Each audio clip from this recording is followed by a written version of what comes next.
أعوذ بالله من الشيطان الرجيم. بسم الله الرحمن الرحيم.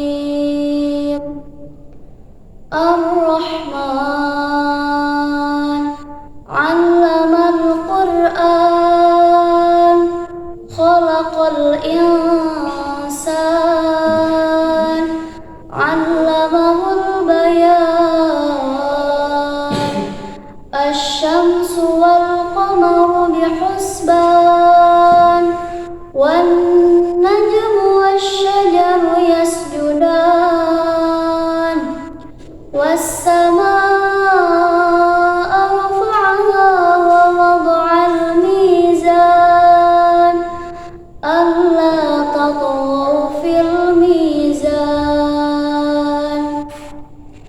وأقيموا الوزن بالقسط ولا تخسروا الميزان والأرض وضعها للأنام فيها فاكهة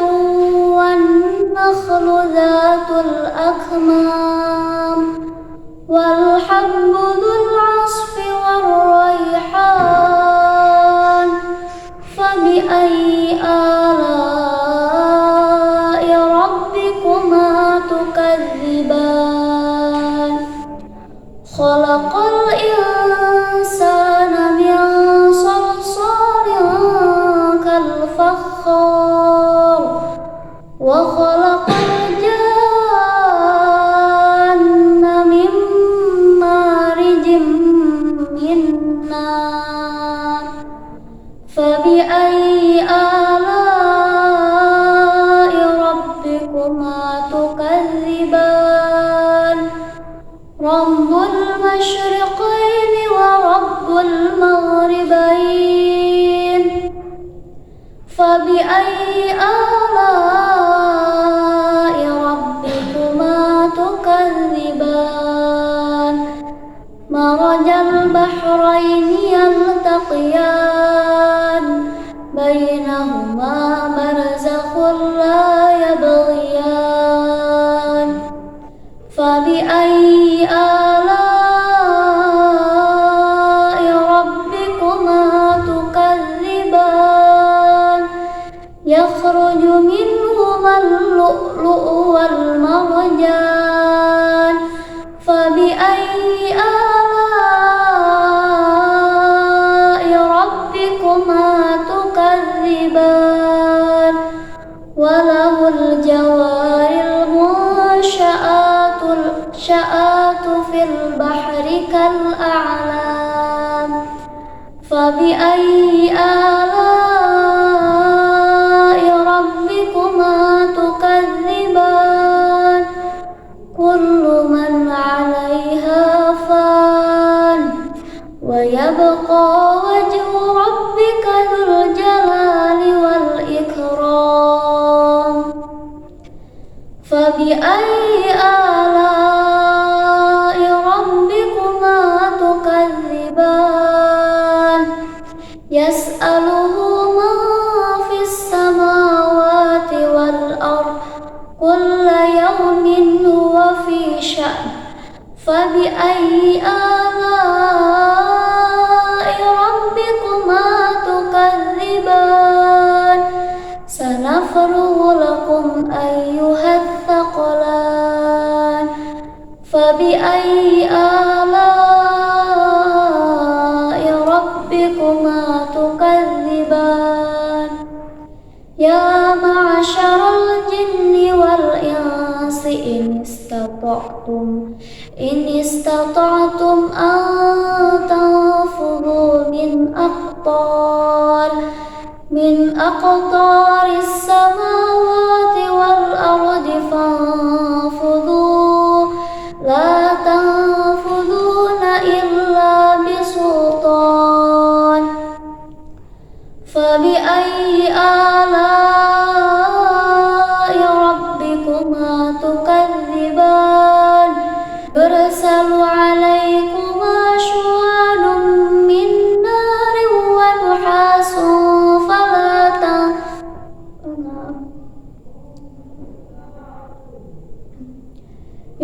يرسل عليكما شواظ من نار ونحاس فلا تنتصران فبأي آلاء ربكما تكذبان فإذا انشقت السماء فكانت وردة كالدهان فبأي آلاء ربكما تكذبان فيومئذ لا يسأل عن ذنبه إنس ولا جان فبأي آلاء ربكما تكذبان يعرف المجرمون بسيماهم فيؤخذ بالنواصي والأقدام فبأي آلاء ربكما تكذبان هذه جهنم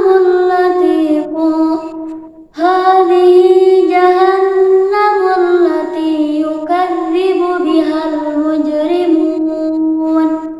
يطوفون بينها وبين حميم آن فبأي آلاء ربكما تكذبان ولمن خاف مقام ربه جنتان فبأي آلاء ربكما تكذبان ذواتا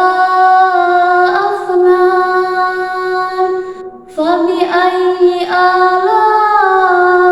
آلاء ربكما تكذبان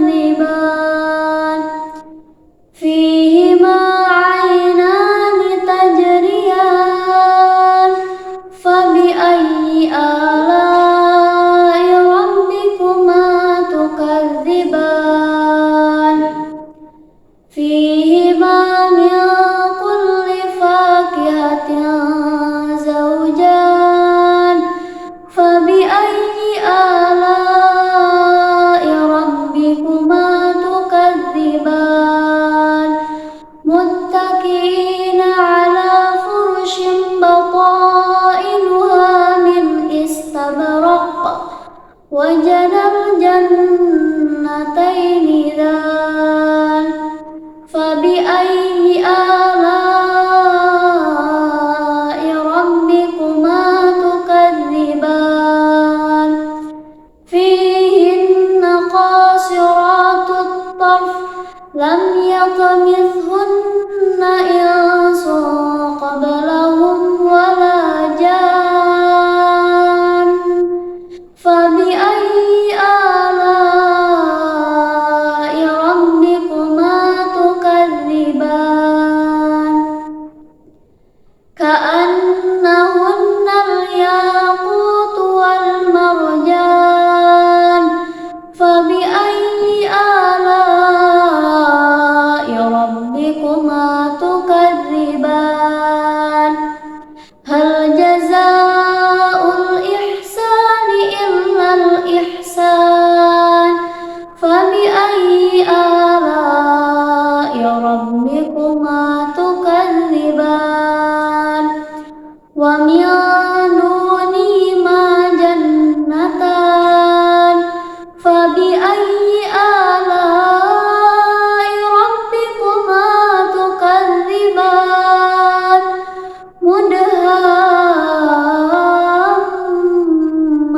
مدهامتان فبأي آلاء ربكما تكذبان فيهما عينان نضاختان فبأي آلاء ربكما تكذبان فيهما فاكهة والنخل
متكئين على رفرف خضر وعبقري حسان فبأي آلاء ربكما تكذبان